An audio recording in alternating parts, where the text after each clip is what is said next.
Okey, kita bertemu kembali. Assalamualaikum warahmatullahi wabarakatuh. Okey, kita sambungkan topik kita yang seterusnya, iaitu 1.3, iaitu pencegahan dan rawatan penyakit yang disebabkan oleh mikroorganisma. Okey.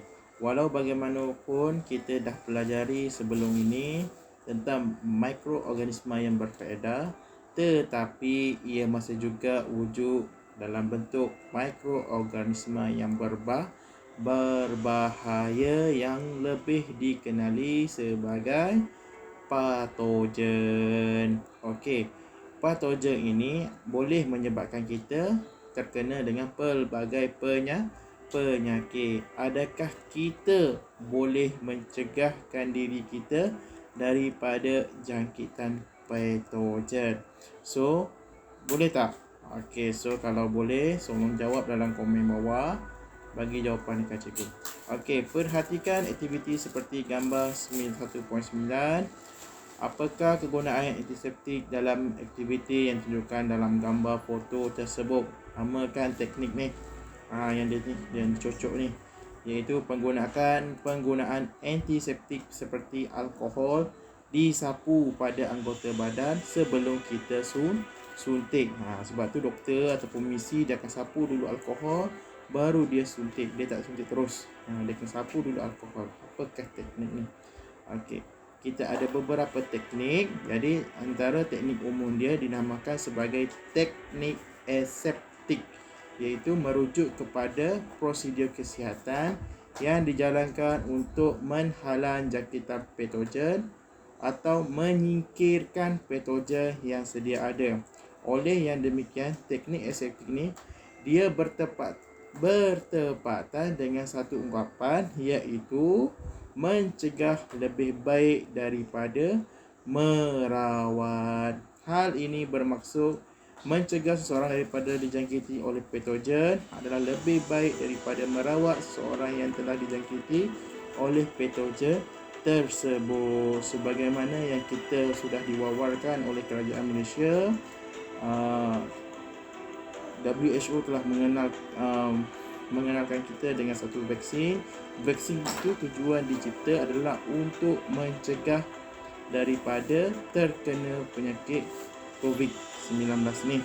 Okey, sebab itu ada ungkapan itu yang diguna pakai sehingga kini, mencegah lebih baik daripada merawat. Antara teknik-teknik aseptik yang kita perlu pelajari dan kita perlu kenali ialah pertama, pensterilan, pendidihan, penggunaan antiseptik, penggunaan disinfektan, dan akhir sekali penggunaan sinaran. Kita akan pergi satu-satu teknik ni. Okey. Seterusnya. Okey, kita pergi kepada pensterilan. Okey, pensterilan ni bermaksud proses kita nak bunuh dan singkirkan mikroorganisma daripada sesuatu objek ataupun persekitaran. Kita tengok antara kaedah-kaedah pensterilan yang boleh kita guna, iaitu pertama, penggunaan haba, bahan kimia, sinaran, tekanan tinggi dan juga penapis. Okey, kalau haba contohnya alat dia, kita menggunakan mesin autoclave ni. Mesin autoclave ni dia boleh menghasilkan tekanan haba sebanyak 130 darjah Celsius ni. Bila 130 darjah Celsius ni, mikroorganisma tidak berjaya tumbuh, dia akan mati. Manakala kalau kita guna bahan kimia, iaitu kita guna sabun. Sabun ni dia bersifat apa? Asid ataupun alkali. Dia akan membunuh mikroorganisma yang mempunyai alkali dia tinggi dan juga asid dia tinggi. Dia tak boleh hidup dalam keadaan berasid ataupun beralkali. Manakala sinaran ultra ungu, sinaran ultra ungu ni kita menggunakan bahan-bahan radioaktif lah. Bahan-bahan radioaktif ni juga boleh membunuh bakteria. Manakala tekanan tinggi, periuk tekanan tu dia menghasilkan tekanan tinggi dan boleh memecahkan mikroorganisma. Dan akhir sekali iaitu penapis mikron. Ini biasanya kita menggunakan menyingkirkan mikroorganisma yang saiznya 0 hingga 1 mikrometer hingga 10 mikrometer daripada air ataupun cecair. Dan teknik aseptik yang kedua iaitu pendidihan, air pada suhu 100 darjah Celsius. Sebagaimana yang kita sedia maklum, mikroorganisma ni tidak mampu hidup pada suhu 100 darjah Celsius. Okey. Kemudian contohnya kamu perhatikan emak kamu ataupun kakak kamu ke yang dah ada baby tu kan. Dia akan rendamkan botol susu dia di dalam air didihan yang panas lah. Okey, sama juga kalau pergi tempat doktor gigi, dia akan didihkan bahan-bahan peralatan doktor gigi itu di dalam air didihan yang 100 darjah Celsius. Kemudian teknik yang seterusnya, yang ketiga, iaitu antiseptik. Kebiasaannya bila kita luka, okey, kamu pergi hospital, hospital akan letak sapu antiseptik di luar permukaan ini. Okey, sebab apa? Supaya mengelakkan jangkitan daripada bakteria ataupun patogen memasuki di dalam kulit kamu. Okey, antiseptik ialah nama dia acroflavin, iaitu ubat kuning, povidone dan juga alkohol isopropyl 70% IPA. Ini antara contoh-contoh dia. Ini biasa kita guna yang kuning, povidone dan juga alkohol isopropyl. Okey, seterusnya dia kata setengah antiseptik seperti acroflavin dan povidone ini dapat membunuh mikroorganisma, dan setengah lagi antiseptik seperti proflavin ini menyekat ataupun menghalang pertumbuhan mikroorganisma.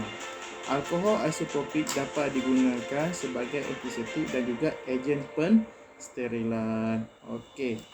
Teknik aseptik yang seterusnya ialah disinfektan, iaitu merupakan kita guna bahan kimia yang digunakan pada benda bukan hidup sepertinya cadar, tandas dan kolam renang. Okey, jadi kita tak guna bahan-bahan yang lain, kita guna bahan yang ni untuk membunuh mikroorganisma, terutamanya patogen.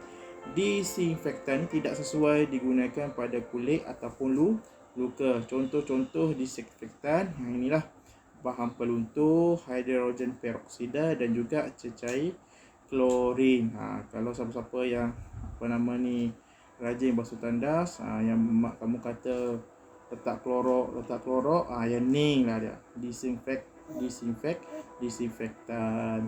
Okey. Dan seterusnya kita pergi kepada sinaran. Okey.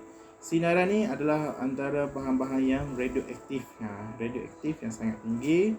Sinaran ion seperti sinaran ultraungu, sinar X dan sinar gamma dapat digunakan untuk membunuh mikroorganisma. Sinaran ini menembusi ke dalam sel mikroorganisma dan memusnahkannya sebagai contoh sinar ultraungu digunakan untuk membunuh mikroorganisma di dalam bilik bedah.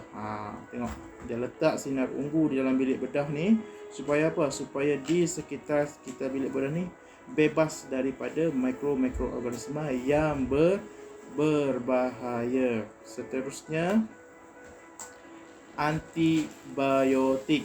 Okey. Pernahkah anda diberi antibiotik oleh doktor untuk merawat penyakit berjangkit? Jom kita kaji maksud antibiotik ni dan kerintangan antibiotik di dalam poster ni. Okey. Apakah itu antibiotik? Ubat yang digunakan untuk merawat jangkitan yang disebabkan oleh bakteria. Okey. Antibiotik tidak berkesan terhadap jangkitan virus seperti demam biasa, sesama dan batuk. Okey. Apakah kerintangan antibiotik ni? Berlaku apabila antibiotik hilang keupayaan untuk membunuh bakteria. Oleh itu, antibiotik tidak lagi berkesan untuk merawat jangkitan bakteria. apa punca berlaku kerintangan antibiotik ni? Iaitu kita guna antibiotik secara berlebihan. Sebab itu kalau pergi hospital, jangan pandai-pandai kita buat analisis sendiri. Minta dengan doktor, doktor tak bagi antibiotik ke? Sebenarnya kita kena ikut pakar doktor yang akan beri kebenaran untuk memberi antibiotik. Contohnya lagi, penggunaan antibiotik yang tidak tepat. Contohnya merawat jangkitan yang disebabkan oleh virus seperti sakit tekak, demam, sesama dan batuk biasa dengan antibiotik. Tidak mengambil antibiotik dalam tempoh yang ditetapkan. Okey, bahayakah kerintangan antibiotik ni? Sangat bahaya, kerana bila kita sudah rentan dengan antibiotik, kita akan boleh menyebabkan terdedah dengan lebih banyak penyakit yang berbahaya. So kita kena berhati-hati sebelum mengambil tindakan. Okey.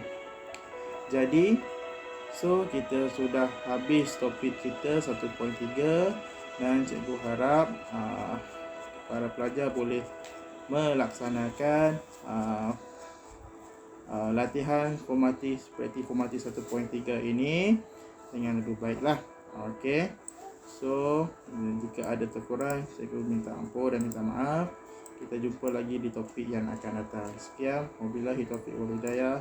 Assalamualaikum warahmatullahi taala wabarakatuh. Sekian, terima kasih. Assalamualaikum.